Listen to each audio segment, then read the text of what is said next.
Muy buenas tardes. Hoy, como todos los jueves, cada 15 días, un nuevo webinar de la Fundación Cardiovascular. Para hoy tenemos un tema muy de actualidad, la viruela del mono. Es una nueva epidemia que ha aparecido en el mundo procedente del África y que ya se encuentra en nuestro país. Más de 10 casos han sido identificados y para este tema hemos invitado al doctor Luis Guillermo Uribe. El doctor Luis Guillermo Uribe es un médico internista con de la Universidad Javeriana, con una especialidad en epidemiología e infectología. El doctor Luis Guillermo es el director del Departamento de Infectología de la Fundación Cardiovascular de Colombia. Así que, doctor Luis Guillermo, bienvenido y puede iniciar su presentación. Muy buenas tardes, doctor Castillo. Muchas gracias por la invitación. Vamos a hablar entonces de el virus símico o viruela del mono y pues lo que necesita saber el público en general. Siguiente.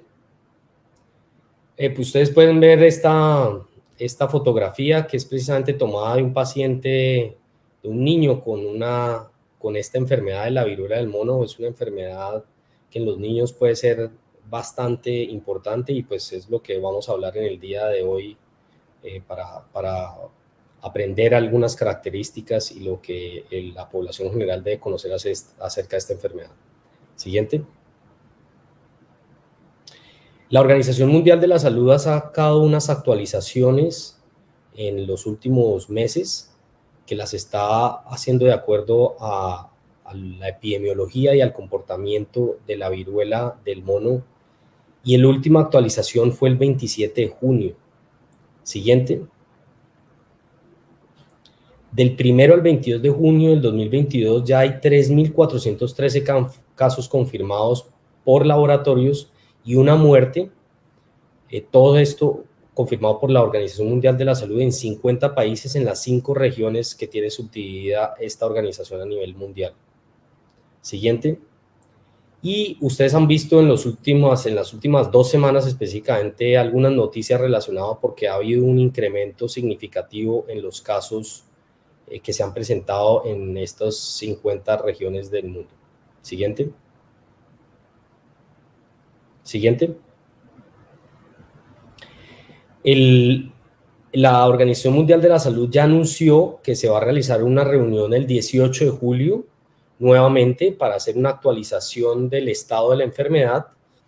Como pueden ver ustedes, se realizó la anterior el 27 de junio y se va a examinar si se debe mantener ese riesgo moderado que se le asignó ese pasado 27 de junio o se debe declarar una emergencia sanitaria internacional. Cuando se decide declarar una emergencia sanitaria internacional, significa que hay casos inusuales aumentados en diferentes zonas geográficas del mundo, que implica además que la respuesta ya no es individual de cada país, sino es una respuesta internacional en grupo para tratar de controlar como tal la emergencia. Hasta el momento no se ha declarado una emergencia sanitaria internacional, pero se va a evaluar en este siguiente comité del 18 de julio, de acuerdo a los resultados epidemiológicos que tengan, si esto va a ser continuado de riesgo moderado para la población global o se declara emergencia sanitaria internacional.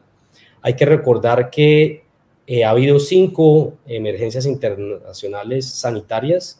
La última, pues ustedes saben, pues obviamente fue el COVID-19, pero anterior a esto fueron los brotes de ébola del 2018, brote de ébola del 2014, H1N1 del 2009, entre otras. Siguiente.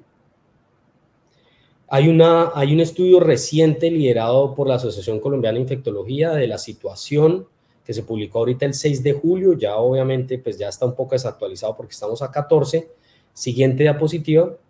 Se hacía una radiografía de los casos que se estaban presentando en Latinoamérica, específicamente a través de todas las sociedades de Latinoamérica de infectología, donde se reportaban este número de casos que podemos ver en la gráfica. Para ese momento en Colombia solo habían 3 casos, en Ecuador 1, en Brasil donde más habían 20 casos y en Argentina 4, en Chile ya 6 casos reportados confirmados. Siguiente. ¿Pero qué es la viruela del mono entonces? La viruela del mono es una enfermedad zoonótica producida por un virus que puede transmitirse de los animales a las personas. Ese es el origen. Se encuentra en África, sobre todo en torno a regiones de selva tropical, y se caracteriza por una fiebre de erupción cutánea.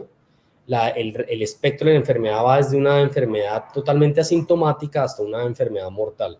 Siguiente. Hay algunos animales asociados a esta transmisión. Como ustedes saben, zoonosis significa transmisión de los animales al humano. Estos son algunos de los animales domésticos, generalmente son animales selváticos que pueden hacer la transmisión directamente al humano. Siguiente. Y hay factores ambientales y sociales, obviamente, para esta aparición. En la medida en que haya más deforestación, pues obviamente va a haber mayor acercamiento de algunas especies al humano, porque van a migrar.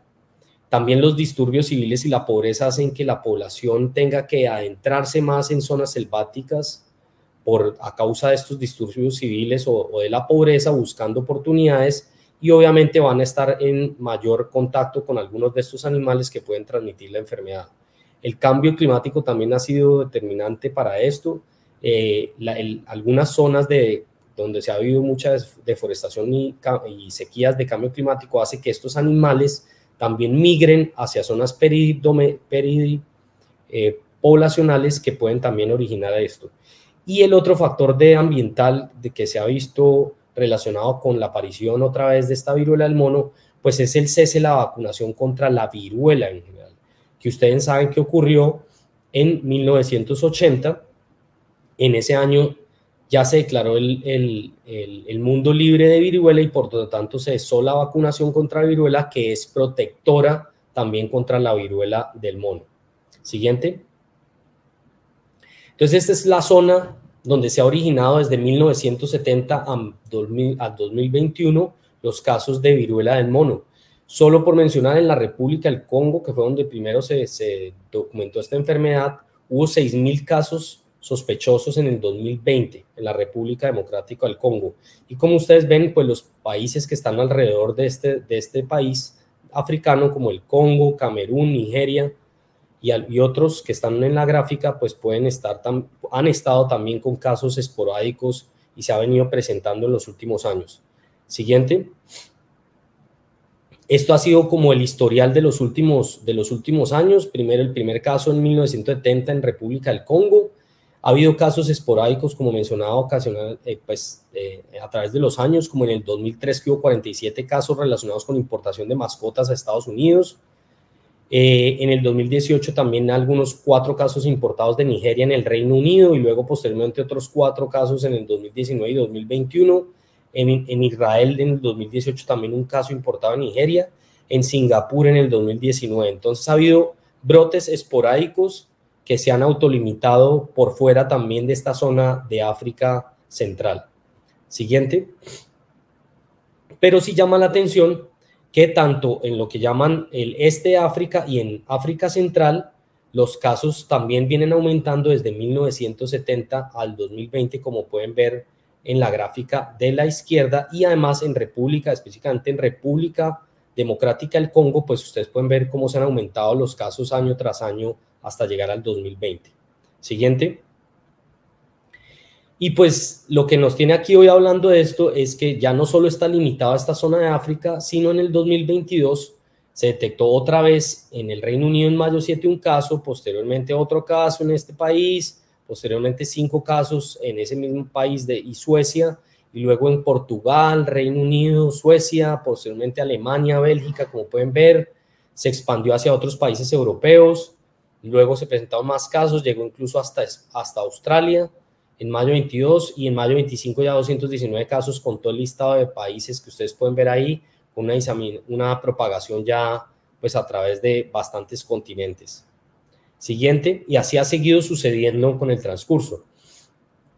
Hay 2 cepas genéticas, por decirlo así, del virus de la viruela del mono. Una es la que llaman la de África Occidental y la otra es de África Central. La que es más infecciosa es la del África Central, que puede tener hasta 7 generaciones del virus, es decir, puede propagarse mucho más rápido y tener 7 generaciones de manera rápida con una fatalidad más alta que la de África Occidental. Siguiente. Y pues la transmisión de la viruela del mono, pues ustedes pueden ver en la gráfica, ocurre una infección primaria cuando es de animal a humano, ya sea por contacto con animales infectados o contacto con productos cárnicos animales contaminados. Y cuando ya hay una infección de humano a humano, pues significa que es la infección secundaria, que es contacto con personas infectadas, o también de la madre al feto. Siguiente.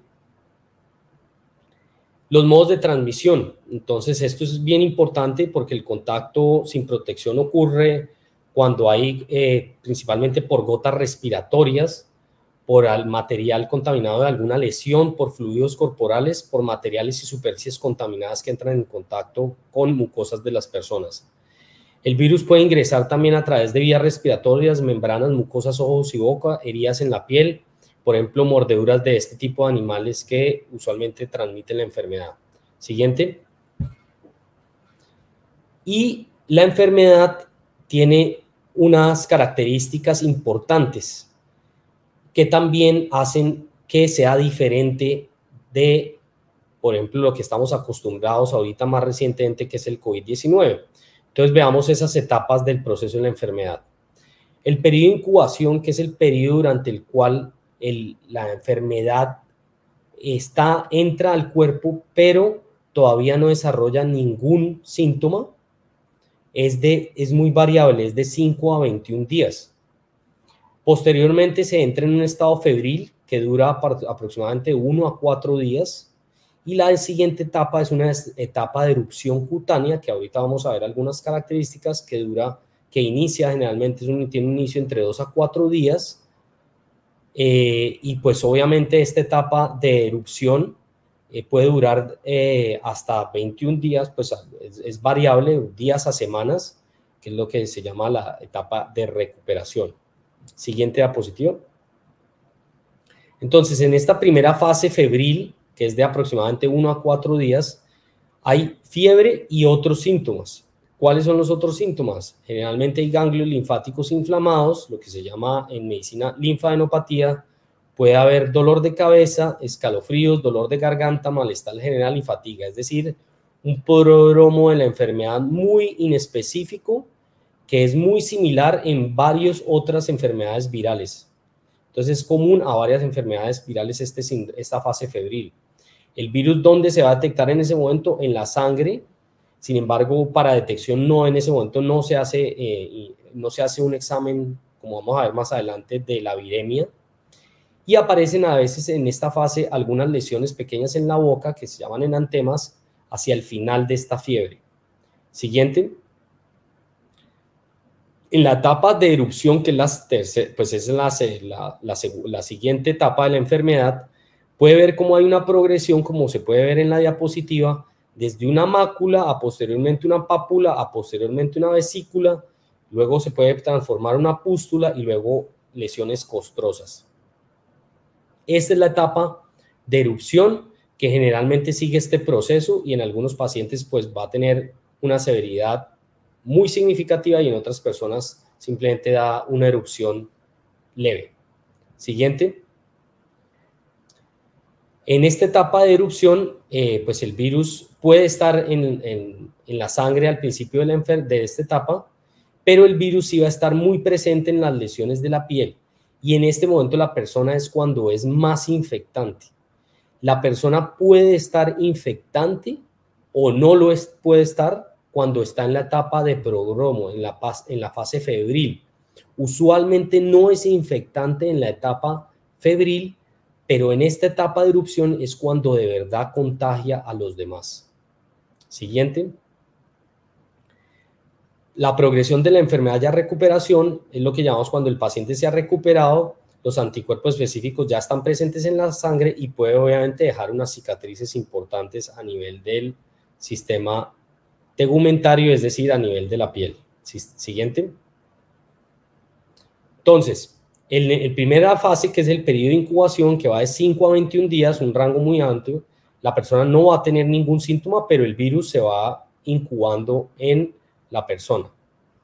De 1 a 4 días el estado febril, con estas características, para repasarlo: fiebre, linfadenopatías, que son ganglios inflamados y dolorosos, cefalea, escalofríos, dolor de garganta, malestar y fatiga.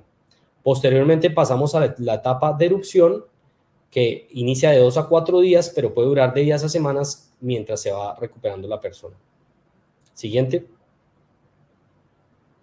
Estos son la variabilidad de los síntomas en las personas, una proporción de los síntomas que se presentan. Entonces, el rash casi está presente en el 100% de los casos y la fiebre en el 90% de los casos y el dolor de cabeza en el 80% de los casos. Mientras que de ahí para abajo el prurito, la linfadenopatía, los escalofríos y la sudoración, la mialgia, el dolor de garganta y la fatiga en orden progresivo, pues va a presentarse una proporción diferente, descendente de estos síntomas en los pacientes. Siguiente diapositiva. Y esta enfermedad produce complicaciones, porque normalmente no deja solo, pues no solo produce estas etapas, sino que a veces genera complicaciones. ¿Cuáles complicaciones se han detectado? Infección de la córnea y pérdida de la visión, cuando ya el virus, las lesiones aparecen ahí en la córnea, y obviamente esto puede generar unas lesiones específicas en el ojo y causar pérdida de la visión. Cuando las infecciones de la piel se sobreinfectan, producen infecciones bacterianas secundarias y esto puede generar como tal una infección bacteriana en la sangre, es decir, una sepsis. Cuando las lesiones también se producen abscesos y obstrucción de las vías respiratorias, también son una complicación importante a tratar. Cuando esto genera una neumonía secundaria, también es una de las complicaciones importantes. Cuando la viremia es tan fuerte y la diseminación es tan fuerte a nivel sistémico que logra atravesar la barrera hematoencefálica y producir inflamación cerebral, es decir, causa una encefalitis, puede producir aborto espontáneo y producto de cualquiera de estas infecciones sistémicas, sobre todo neumonías, infecciones de vías respiratorias bajas o altas o encefalitis, puede causar también la muerte. Pero en una proporción baja, como hemos mencionado, solo en la cepa del Congo es donde se ha visto el desenlace y generalmente ha sido en zonas muy aisladas donde los accesos a servicios de salud son bastante limitados y la persona ya llega en unos estados finales de la enfermedad donde es muy difícil de tratar. Entonces, la viruela del mono y otras enfermedades eruptivas tienen varias características en común. Acá lo podemos ver. Se parece mucho a la varicela. El sarampión también, pero afortunadamente ustedes saben que el sarampión pues estaba bastante controlado en Colombia. La fiebre, pues como ustedes pueden ver acá, pues la fiebre es variable, pero muy parecido los días. La aparición de la erupción también va en erupción en varias etapas. Básicamente igual, pero aunque de algunas características que ya vamos a mencionar, esa aparición de la erupción es diferente. El desarrollo de la erupción en la viruela del mono es lenta, mientras que en la varicela es rápida. La expansión de la erupción, las lesiones son de mayor densidad en la cara y presente en las palmas de las manos y las plantas de los pies en la viruela del mono, mientras que en la varicela es mayor la densidad en el tronco, ausente en palmas de las manos y en las plantas de los pies, y la linfadenopatía está presente en la viruela del mono, pero no está presente y está ausente en la varicela. La muerte ocurre hasta en 10% de los casos en la viruela del mono. En la varicela, pues también rara vez ocurre una muerte, sobre todo si hay en personas inmunosuprimidas. Siguiente. Estas son las características que a veces lo diferencian de la viruela del mono y de la varicela. Entonces, ustedes pueden ver en la gráfica, las lesiones son un poco diferentes, tienen como las vesículas de la viruela del mono tiene de alguna forma una semejanza a un ombligo porque en el centro tiene una depresión, algunas de estas vesículas, mientras que la varicela no, estas vesículas son diferentes y además la distribución a nivel del cuerpo es diferente, mientras que en la viruela del mono hay un predominio distal de las lesiones de la erupción, como ustedes lo pueden ver, o sea, sobre todo en la cara, en los brazos y en las piernas, y en cambio se respeta el tronco y el abdomen. En cambio, en la varicela la distribución de la erupción es más que todo centrípeta, entonces es mucho más notoria en el tronco, en el cuello y en el abdomen que en las extremidades como los miembros superiores y los miembros inferiores. Siguiente. ¿Qué factores influyen en la evolución de esta viruela? Entonces, como mencionaba anteriormente, puede producirse una infección asintomática, pero hay unos factores de riesgo que conducen a que esta enfermedad tenga un desenlace grave. En niños, por ejemplo, la severidad de la enfermedad es mayor y en niños se pueden complicar más fácil que un adulto. Si hay una inmunodeficiencia, es decir, si el sistema inmunológico está débil en algunos de estos pacientes, también se favorece que progrese a enfermedad grave. Si la infección es invasiva, es decir, si ha habido, por ejemplo, una mordedura o una inoculación de sangre a través de la piel, obviamente esto va a producir mayor infección, un inóculo más alto y puede producir una infección severa. Tener la variable de la cuenca del Congo, pues también obviamente influye en la severidad de la enfermedad. ¿Y qué nos protege esta enfermedad? Haber sido vacunados previamente contra la viruela. Entonces, la mayoría de la población mayor de 50 años que alcanzó a recibir la vacuna antes de 1980, cuando se erradicó la vacunación de viruela a nivel mundial, mucha de esta población tiene la vacuna contra viruela y pues tiene ese factor de protección contra la viruela del mono. La tasa de letalidad ya la hemos mencionado, sobre todo ahí en el Congo ha habido casos hasta el 10% en los diferentes episodios que han ocurrido en este país. Siguiente. La definición de casos es del conjunto de criterios para identificar los casos de una enfermedad y pues de acuerdo a si se reúnen estos criterios se identifican como caso sospechoso, caso probable o caso confirmado por el laboratorio. Siguiente.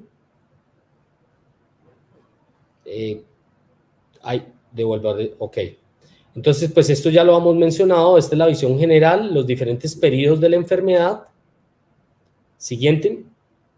Y para hacer el diagnóstico, también tenemos unas herramientas de diagnóstico de acuerdo a estas etapas. Entonces, en la etapa febril, el diagnóstico se va a hacer es por un hisopado nasofaringio o a nivel de la faringe por técnica de PCR. Es la forma confiable y la que recomienda la Organización Mundial de la Salud para hacer diagnóstico en esta etapa febril que dura de 1 a 4 días. Cuando ya aparece la erupción cutánea, que puede ser de 2 a 4 semanas, el diagnóstico ya va a ser por PCR, pero de las lesiones.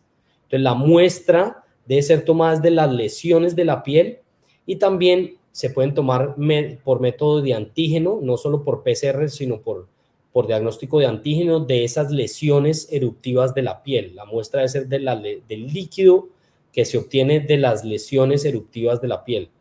Cuando ya ha habido recuperación después de varias semanas, los anticuerpos van a ser el método de detección de elección en ese momento. Siguiente. El personal sanitario debe tener unas precauciones para recoger estas muestras, debe utilizar los elementos de protección personal adecuados, debe hacerse obviamente la higiene de manos y también debe hacerse una descontaminación ambiental del ambiente donde se toman las muestras. Siguiente. La PCR, que pues ustedes saben que se llama reacción en cadena en polimerasa en español, pues consta de un método de extracción y luego amplificación y posteriormente detección para precisamente detectar como tal el DNA del virus y poder confirmar esta enfermedad. Siguiente. También la detección de anticuerpos. Se utilizan unos antígenos específicos contra el anticuerpo específico. Desafortunadamente no es específico contra la viruela del mono y pues obviamente también tiene un valor limitado cuando ha habido infección anterior o cuando ha habido vacunación anterior por la vacuna de la viruela. Siguiente. Pasando pues obviamente al tratamiento de la enfermedad, que es de pronto lo que se preguntan muchas personas, el manejo es de lo que llamamos manejo de apoyo y sintomático, es decir, el manejo es simplemente soporte del paciente durante su enfermedad, durante su convalecencia y manejamos los síntomas que se le presentan al paciente. Hay tratamientos antivirales específicos, ya hay una molécula específica que se está estudiando específicamente qué tanta respuesta tiene, sobre todo en la población inmunosuprimida, pero ya se han utilizado en algunos pacientes con inmunosupresión. Siguiente.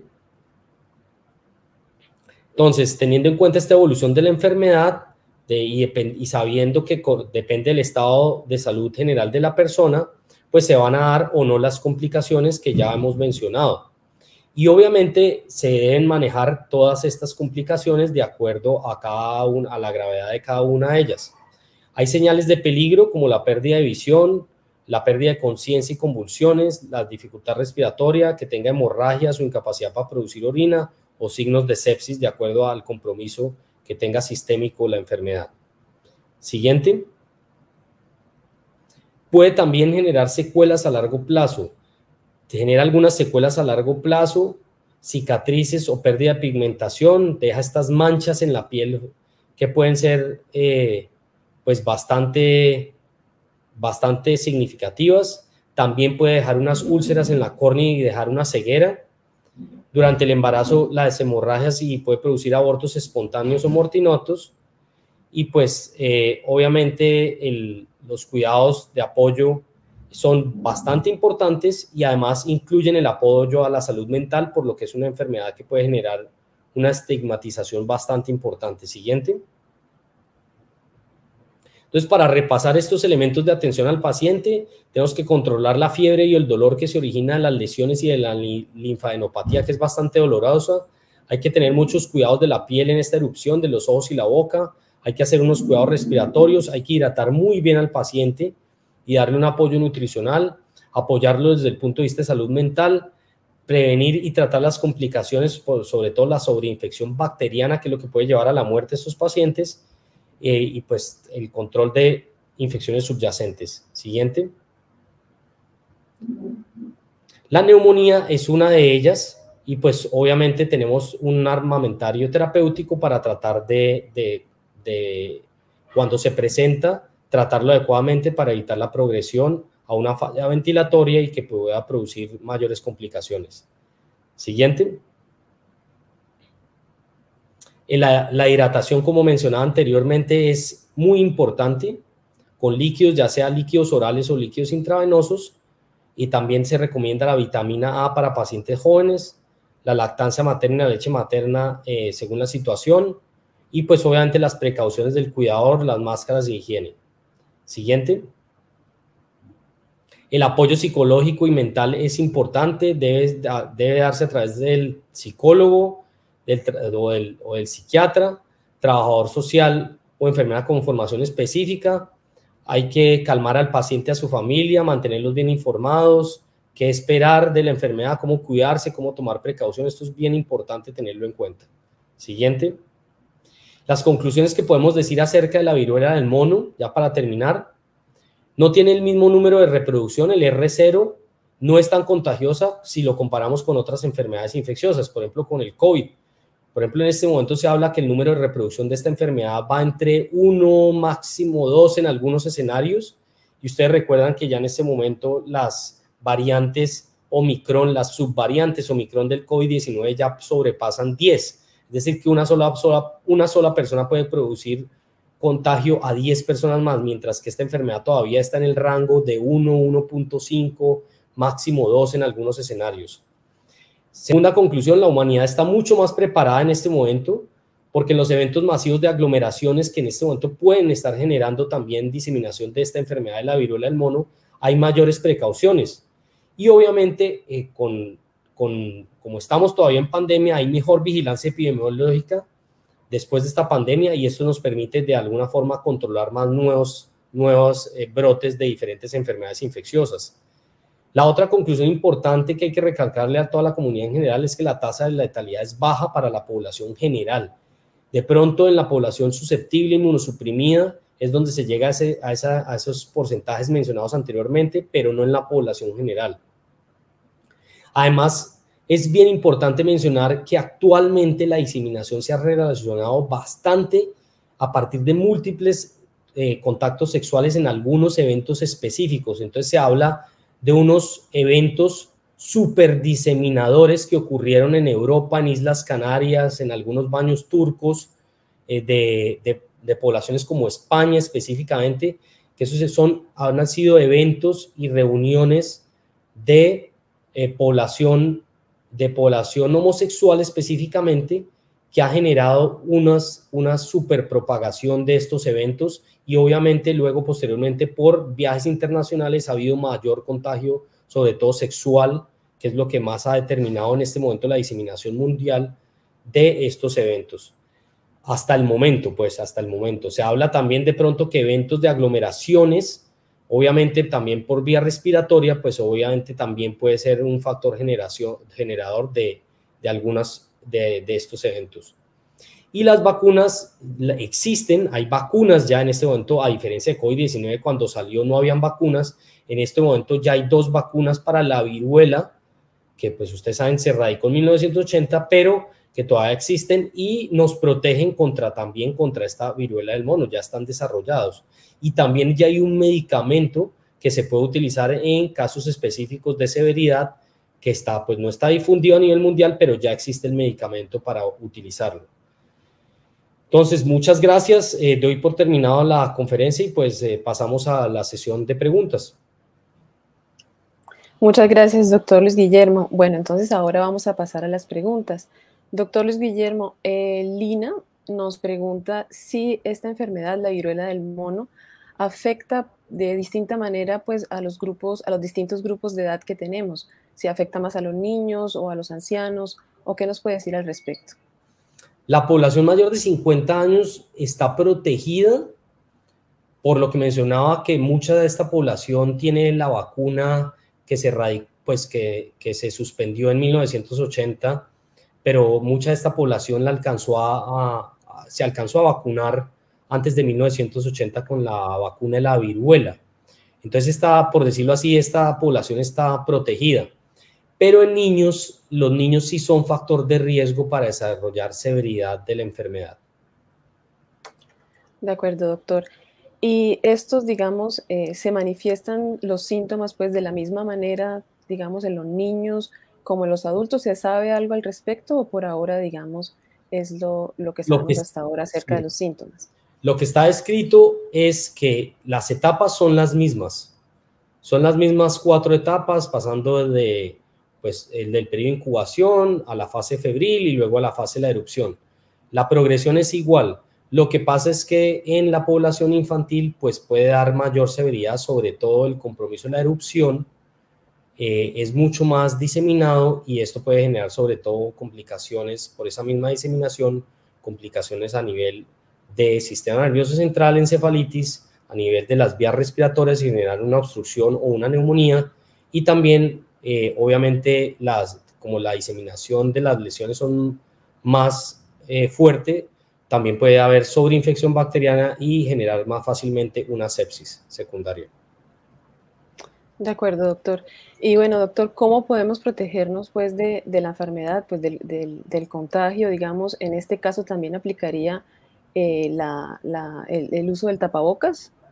Sí, como está documentado, diseminación por gotas y por vía aérea de esta enfermedad, el tapabocas pues obviamente nos protege, y por eso es tan importante recalcarlo que en aglomeraciones en este momento, no solo para COVID está indicado, sino obviamente también para este tipo de enfermedad, la viruela del mono también ofrece protección.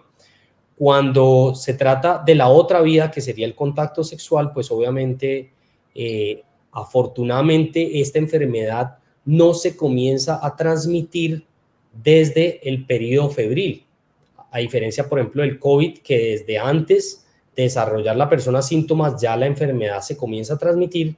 En esta enfermedad de la viruela del mono solo comienza a transmitirse es cuando comienzan a aparecer las lesiones de erupción cutánea. Sí puede, algunos casos se ha documentado desde antes de esa erupción cutánea, pero no es frecuente. Entonces, si la persona detecta este tipo de lesiones, pues esa persona obviamente debe aislarse para proteger a los demás. Y también la otra persona que va a tener contacto con esa otra persona, si detecta alguna de estas lesiones de erupción cutánea, pues obviamente debe abstenerse de tener un contacto estrecho, ya sea de besos o abrazos, o obviamente un contacto sexual para evitarlo. Muy bien, doctor. Pues hace un rato hablábamos que ya existe pues la vacuna contra la viruela del mono, pero entonces, ¿en qué casos, a qué personas, digamos, se está aplicando o se piensa Ok, aplicar en caso de que progrese el brote? sí. Solo en este momento está indicado en personas que manipulan estas muestras, las que están manejando en laboratorios este tipo de muestras, y algún personal sanitario que está encargado del manejo en brotes de África. En este momento es donde se ha indicado la vacuna de viruela que ya existe para protegerlos de la viruela del mono. Solamente hasta este momento se ha indicado en eso por la Organización Mundial de la Salud, en esos escenarios.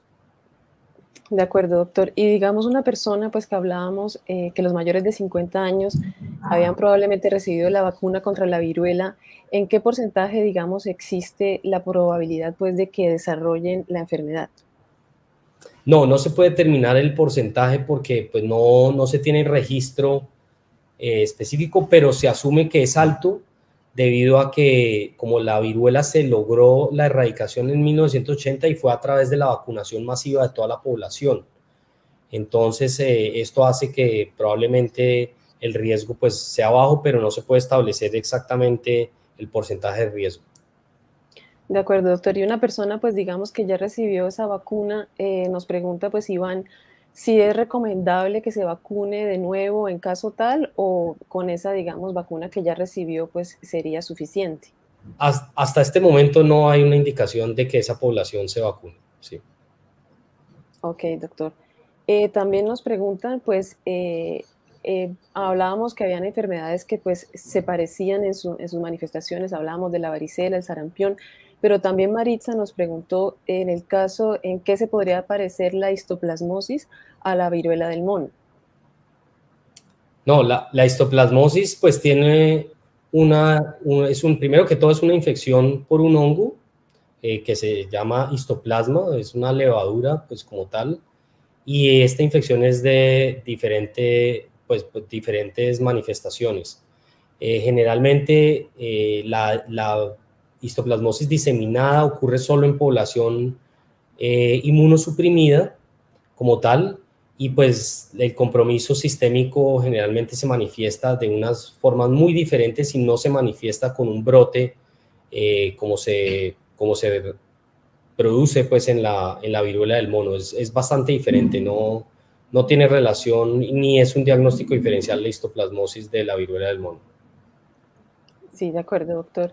Y también, pues, doctor, si nos puede recordar cuántos casos en Colombia hasta ahora hay, pues, de la viruela del mono, hasta lo que, digamos, hasta la fecha, El pues. número es menor de 10 en Colombia ya confirmados. Entonces, pues hasta ahora no ha habido como tal mayor reporte de estos casos, pero ya el sistema de vigilancia de la salud pública en Colombia está activado y ya ha hecho a través del Instituto Nacional de Salud diagnóstico específico por PCR de estas lesiones. Entonces, ya llegó a territorio nacional, pero hasta ahora es un número bastante bajo de casos. Listo, doctor. Y bueno, y una última pregunta que nos hacen, porque a veces se suelen confundirse, pues, usted sabe, la viruela con la varicela, ¿no? En el caso, pues, de la varicela, una persona que ya tuvo la varicela o que recibió la vacuna contra la varicela, en este caso, ¿esta vacuna podría en alguna manera, pues, protegernos contra la viruela del mono? Bueno, muy importante esa pregunta. No tienen nada que ver. La varicela es un herpes virus y eso es la viruela del mono es un ortomixovirus, es muy diferente y la vacuna de la varicela no protege contra la viruela del mono, no protege.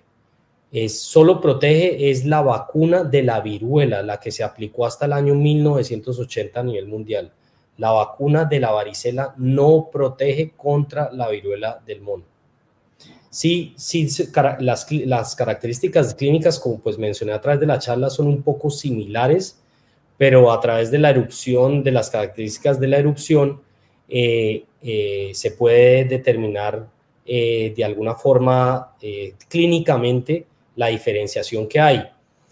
Es importante también recalcar que, por ejemplo, el número de reproducción, o sea, la contagiosidad de la varicela es mucho más alto, es de casi 12, el R es de 12, entonces una persona con varicela puede diseminar esta infección a 12 personas más, por eso es que la la persona con varicela debe aislarse de manera rápida, porque pues ustedes, como la población general lo conoce, la varicela se contagia de manera muy efectiva y muy rápida, sobre todo en la población que no está vacunada.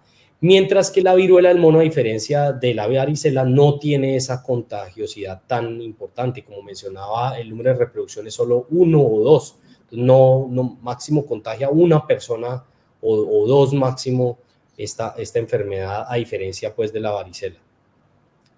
De acuerdo, doctor. Ahora entonces, ya para terminar esto, si nos puede recordar el tratamiento pues que en este momento se utiliza contra la viruela del mono, y también qué señales, pues nos recuerde las señales de alarma pues que se necesita tener presentes en el momento pues de tener que ir a urgencias o consultar.